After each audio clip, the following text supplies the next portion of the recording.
Wayne Estes was the kind of basketball player folks around Utah State never forgot.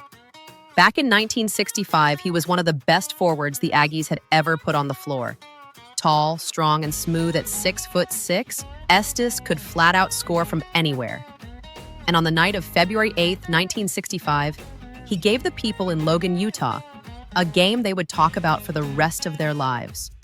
Utah State was playing the University of Denver at Nelson Fieldhouse, and Estes was on fire. Shot after shot, point after point, he kept pouring it in. By the time the night was over, he had scored 48 points.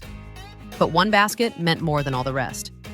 Late in the game, Estes scored the bucket that pushed him over 2,000 career points. He finished the night with exactly 2,001.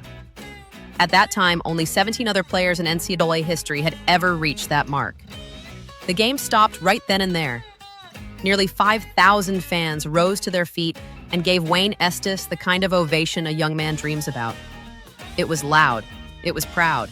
It was a whole building full of people telling him without having to say a word, "Son, you've done something special." And he had. But what nobody in that gym knew was that they were not just applauding a great game. They were saying goodbye.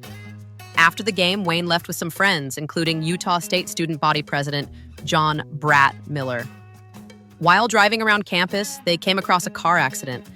A vehicle had struck a utility pole, and like people often do when something unusual happens, they stopped to take a look.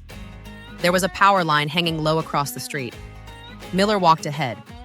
He was shorter, so he passed right underneath it without touching it. But Wayne Estes was tall. Too tall. As he walked by, the live wire brushed against his head. In an instant, the same young man who had just 2 hours earlier stood before a cheering crowd was gone. He was 21 years old. It is almost impossible to wrap your mind around. One moment, he was being celebrated as one of the finest basketball players in America. The next, his life was over because of a few inches of height and a wire nobody saw hanging. At the time of his death, Wayne Estes was averaging 33.7 points a game. That was the second highest scoring average in the entire country, behind only Rick Barry, who would go on to become an NBA legend.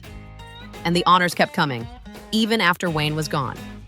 Just 8 days later, the Associated Press named him a first-team All-American. It was the first time a player had ever been voted onto that team before the college season had officially ended. The NBA was waiting too. Back then, teams could claim local college stars through territorial draft rights. The Los Angeles Lakers held Wayne's rights, and by all accounts, they intended to take him. But Wayne Estes never got that chance. He never got to hear his name called in the NBA draft, never got to wear a Lakers uniform, never got to show the rest of the country what the people at Utah State already knew. Still, his name did not fade.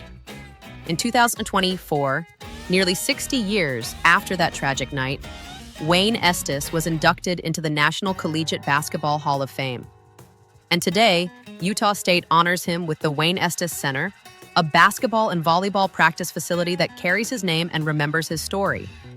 Wayne Estes' life was short, but for one unforgettable night in February of 1965, he stood at the very top of the mountain. He scored 48 points.